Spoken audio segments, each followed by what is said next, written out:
ఓం శ్రీమాత్రే నమః. మనం మరిచిపోతున్న కొన్ని సనాతన సాంప్రదాయాలు, పద్ధతులు ఏంటో చూద్దామా?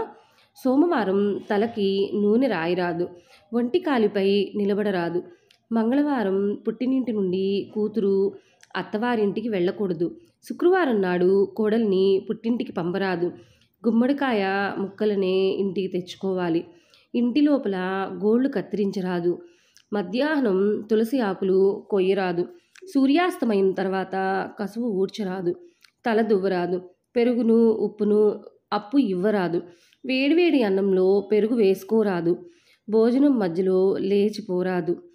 తల వెంట్రుకలు ఇంట్లో వేయకూడదు. గడపపై పాదం పెట్టి వెళ్ళకూడదు.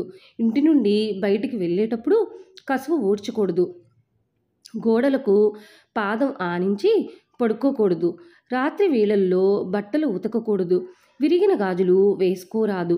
నిద్ర లేచిన తర్వాత పడుకున్న చాపను మడిచిపెట్టాలి. చేతి గోళ్లను కొరకకూడదు. అన్న, తమ్ముడు, తండ్రి, కొడుకు ఒకేసారి క్షవరం చేయించుకోరాదు. ఒంటి సింగిల్ అరిటాకును తేరాదు.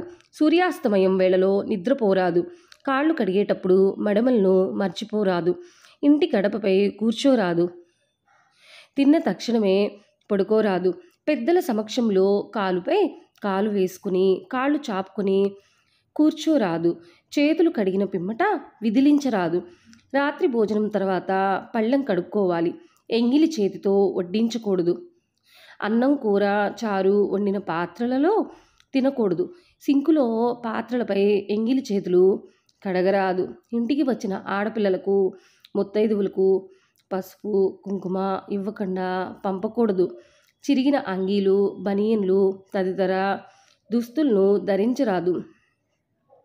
ఇంటి లోపలికి చెప్పులు, షూసు ధరించరాదు. దేవాలయాలలో చెప్పులు పోతే మర్చిపోండి. వేరే వాళ్ళవి వేసుకొస్తే దారిని పోయే దరిద్రాన్ని ఇంటికి తెచ్చుకున్నట్లే. జంతువులకు అంటే కుక్కలు, దుడలు లాంటివి పాచిపోయిన పదార్థాలు వాటికి పెట్టకూడదు. ఒకరు వేసుకున్న బట్టలు, ఆభరణాలు మరొకరు ధరించరాదు. శనివారం ఉప్పు, నూనె కొని తీసుకురాకూడదు. అనవసరంగా కొత్త చెప్పులను కొనరాదు. ఇంటిలో వాడకుండా పడి ఉన్న గోడ గడియారాలు, వాచీలు, సైకిళ్ళు, కుట్టు మిషన్లు లాంటివి వదిలించుకోవాలి. భగవంతుణ్ణి అది కావాలి, ఇది కావాలి అని అడగకూడదు. మీకు రావాల్సి ఉంటే ఆయనే ఇస్తాడు. అర్హులకు మాత్రమే గుప్తదానం చేయండి. మఠాలు, దేవాలయాలకు చెందిన వస్తువులు దురుపయోగం చేస్తే మీ తర్వాత తరం వాళ్లకు శిక్ష పడుతుంది. ఇతరులను అనవసరంగా విమర్శించడం, మిమ్మల్ని మీరు పొగుడుకోవడం మానండి. మీ అధికారం ఏవీ శాశ్వతం కాదు. ఇతరులను ఎదగనివ్వండి. మీరు వారికి గురువులాగా ప్రవర్తించండి.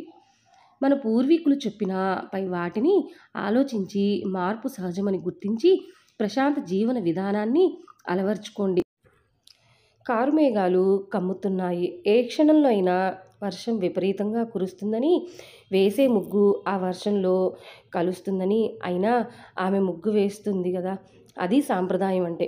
అంతర్జాతీయ ఖ్యాతిని ఆర్జించి అమెరికాలో ఉంటున్న వైద్యుడు సొంతూరు వచ్చినప్పుడల్లా పాఠాలు చెప్పిన పంతులు గారికి పాదాభివందనం చేస్తాడు.